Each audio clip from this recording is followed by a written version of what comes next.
dari gugus harian terbit.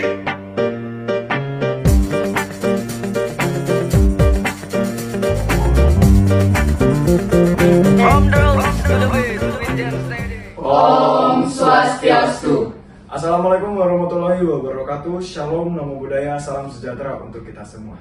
Kami dari gugus Harian Terbit. Sebelumnya izinkan kami untuk memperkenalkan diri satu persatu. Perkenalkan, nama saya Cekurda Yudi Dharma Dananjaya Susila dengan NIM 2209511156. Perkenalkan, nama saya Gede Bapak Chandra Prasetya dengan NIM 2209511077. Perkenalkan, saya Rai Aridi dengan NIM 2209511037.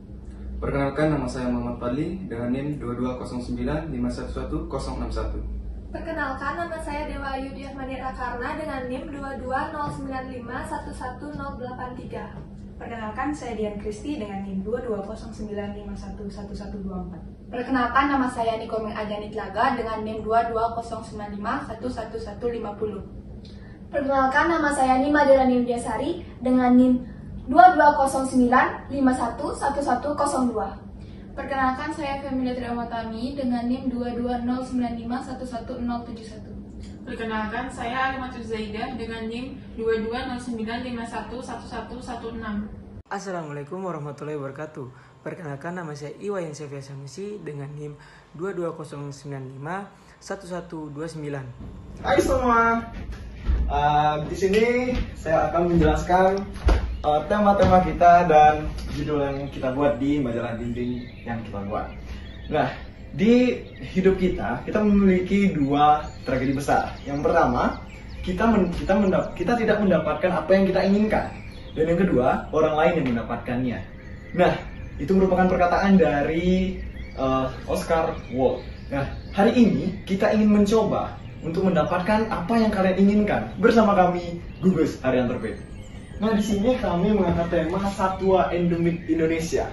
Yang dimana satwa endemik itu sendiri merupakan satwa atau hewan yang menghuni suatu wilayah tertentu dan tidak dapat ditemukan di tempat lain. Nah, dari pengertiannya itu kita dapat mengartikan bahwa ini satwa endemik Indonesia merupakan identitas dari satwa kita di negara kita tercinta, yaitu Indonesia. Nah, kita sebagai generasi muda, kita seharusnya tahu bahwa terdapat banyak sekali satwa-satwa yang kita miliki. Nah, satwa-satwa tersebut akan dijelaskan oleh rekan saya, Roy. Burung cendrawasih adalah burung yang memiliki ukuran yang beragam, tergantung spesiesnya. Karakteristik utamanya adalah warnanya yang beragam, seperti merah, kuning, hijau, dan biru. Karena kelewatan cantiknya, burung ini dijuluki burung dari surga oleh orang-orang Inggris. Bahkan burung cendrawasih juga sempat dijadikan hadiah untuk raja-raja pada tahun 1522 setelah orang Eropa mengakui eksistensinya. Dan pada abad ke-19 sampai awal abad ke-20, burung cendrawasih menjadi komoditas perdagangan dan untuk menghiasi topi-topi wanita Eropa. Habitatnya berada di bagian timur Indonesia, tepatnya di Pulau Selat Torres dan Papua Nugini, dan bagian timur Australia. Mereka mendiami hutan lebat yang berada di dataran rendah. Karena kecantikannya, cendrawasih menjadi sorotan perburuan liar. Maka dari itu burung cendrawasih adalah satwa yang dilindungi. Nah, jadi di sini saya akan menjelaskan tentang keunikan dari burung cendrawasih. Pada musim kawin, biasanya mereka melakukan tarian-tarian untuk memikat lawan jenis mereka sambil bernyanyi di atas dahan pohon. Mereka juga memiliki tarian yang berbeda sesuai dengan jenis mereka. Julukan burung surga tersebut semakin diperkuat dengan adanya cerita yang berkembang di daerah Eropa. Pada waktu itu, bahwa burung cendrawasih tidak pernah ditemukan di muka bumi, hanya melayang-layang di dekat surga atau ruang angkasa. Konten selanjutnya akan dilanjutkan oleh rekan saya. Di sini kami akan menjelaskan hewan satwa endemik Komodo.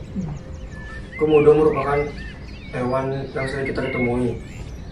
Meski demikian, komodo seringkali dikira sudah punah oleh banyak orang. Populasi komodo dari waktu ke waktu memang mengalami penurunan, sehingga disebut sebagai satwa yang terancam punah. Selanjutnya di sini saya akan menjelaskan keunikan komodo. Yang pertama, komodo memiliki 3 mata dan lidah yang bercabang. Yang kedua, komodo dapat berlari hingga 18 km per jam. Yang ketiga, komodo betina mampu bereproduksi tanpa komodo jantan karena memiliki alat reproduksi parthenogenesis. Yang keempat, komodo memiliki panjang sekitar 2-3 meter dan berat hingga 149 kg. Yang kelima, pada umumnya umur komodo mencapai lebih dari 30 tahun. Yang keenam, komodo memiliki rahang yang kuat sehingga mampu menelan mangsa hingga 80% dari berat tubuhnya dan kemudian tidak akan makan selama 1 bulan. Di sini kami akan mempresentasikan opini dengan judul hewan endemik Indonesia, yaitu jalak bali. Jalak bali adalah burung endemik yang berasal dari Pulau Bali dan didistribusikan pada tahun 2005 dan hanya ada di Taman Nasional Bali Barat atau TNBB. Di TNBB, jalak bali menghadapi resiko kepunahan yang sangat tinggi. Bahkan sejak tahun 1966 dimasukkan ke dalam kategori kritis IUCN, Red List of Threatened Species. Pemerintah Indonesia sendiri melindungi jalak bali melalui Peraturan Pemerintah Republik Indonesia Nomor 7 Tahun 1999 tentang pengawetan jenis fauna dan tumbuhan. Melalui peraturan yang ada diharapkan dapat berkontribusi terhadap populasi jalak bali di dunia, sehingga kepakan indah sayap dan kicauan merdu burung berbulu putih itu dapat didengar oleh generasi selanjutnya, serta sebagai salah satu bentuk kepedulian dengan lingkungan sekitarnya, juga sebagai bukti kepada warga secara berkelanjutan agar dapat memberikan dampak positif terhadap lingkungan dan sekitarnya. Ini kami akan menjelaskan fakta dan mitos hewan tarsius.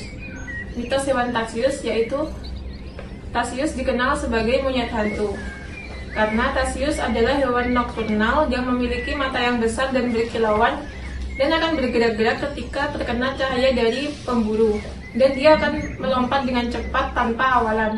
Maka dari itu pemburu menjulukinya monyet hantu. Lebih dari itu, tarsius dikenal sebagai pembawa sial,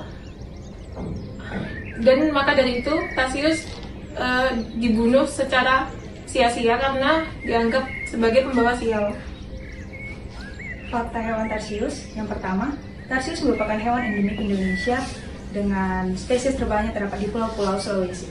Tarsius merupakan primata terkecil dengan tangan terpanjang dan mata terbesar yang relatif terhadap ukuran tubuhnya. Yang ketiga, tarsius merupakan hewan monogami dan biasanya tinggal di satu pohon bersama dengan keluarganya. Yang keempat, tarsius merupakan hewan nokturnal dan mencari makan dari pohon ke pohon dengan melompat-lompat. Dan yang kelima, tarsius merupakan hewan karnivora yang biasa memakan serangga terbang. Ternyata lebah terbesar di dunia terdapat di Indonesia, lebih tepatnya di Pulau Maluku. Lebah tersebut sering disebut dengan lebah Wales.